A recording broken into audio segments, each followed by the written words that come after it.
Bayangin kamu cuma mau buka TikTok sebentar, tahu-tahu udah sejam aja scroll tanpa sadar. Atau kamu baru ngobrol soal sepatu, lalu tiba-tiba muncul iklannya di Instagram. Kebetulan? Atau memang ada yang ngatur semuanya? Gimana kalau sebenarnya pikiran kita sedang dikendalikan lewat media sosial? Di video kali ini kita akan bahas sebuah teori yang mungkin membuat kita berpikir ulang tiap kali kita buka HP. Benarkah media sosial dirancang untuk memanipulasi kita? Simak videonya sampai akhir karena jawabannya bisa lebih menyeramkan dari yang kamu kira.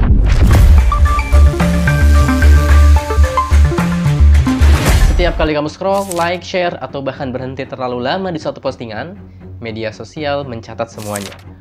Bukan cuma apa yang kamu klik, tapi bagaimana kamu bereaksi terhadap suatu konten. Ini bukan hanya untuk pengalaman pengguna yang lebih baik, tetapi ini adalah untuk mengunci perhatian audiens. Platform seperti Facebook, TikTok, dan Instagram punya satu tujuan, yaitu adalah menjaga kamu agar tetap di layar selama mungkin. Dan cara mereka melakukannya bagaimana? Dengan algoritma yang sangat pintar yang bisa tahu bagaimana kamu marah, sedih, ataupun bahagia. Algoritma ini bukan hanya buatan satu orang saja. Mereka itu dikembangkan oleh ratusan ilmuwan data, psikolog, dan insinyur perilaku. Tujuannya apa? Menciptakan lingkaran kebiasaan. Kamu buka aplikasi, kamu diberi dopamin, kamu balik lagi. Ini bukan kecanduan biasa, tapi ini seperti eksperimen psikologis skala masif, dan kita semua adalah subjeknya. Bahkan mantan eksekutif dari perusahaan-perusahaan ini, seperti Tristan Harris dari Google, secara terbuka mengakui bahwa teknologi ini memang didesain untuk memanipulasi fokus dan emosi penggunanya. Salah satu efek samping paling nyata adalah polarisasi. Konten yang ekstrim, sensasional, atau memancing emosi cenderung lebih sering muncul di feed kita. Karena itulah yang bisa bikin kita merespons. Akibatnya apa?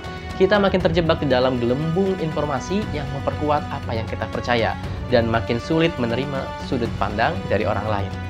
Banyak penelitian menemukan bahwa media sosial bisa memperparah konflik politik, sosial, bahkan psikologis.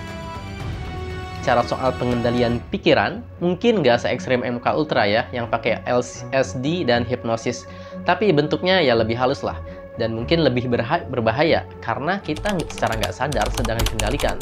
Pilihan apa yang kita buat, opini mana yang kita pegang, bahkan suasana hati kita. Bisa jadi semua itu sedang dipengaruhi oleh sistem yang hanya peduli pada klik dan juga durasi tonton. Jadi pertanyaannya, apakah kita benar-benar bebas berpikir? Atau kita cuma merasa bebas, padahal pikiran kita sudah diarahkan secara perlahan? Pikirkan baik-baik. Kalau kamu punya pengalaman aneh soal media sosial, tulis di kolom komentar. Jangan lupa like, share, dan subscribe buat konten menarik lainnya. Sampai jumpa di video selanjutnya. Bye-bye.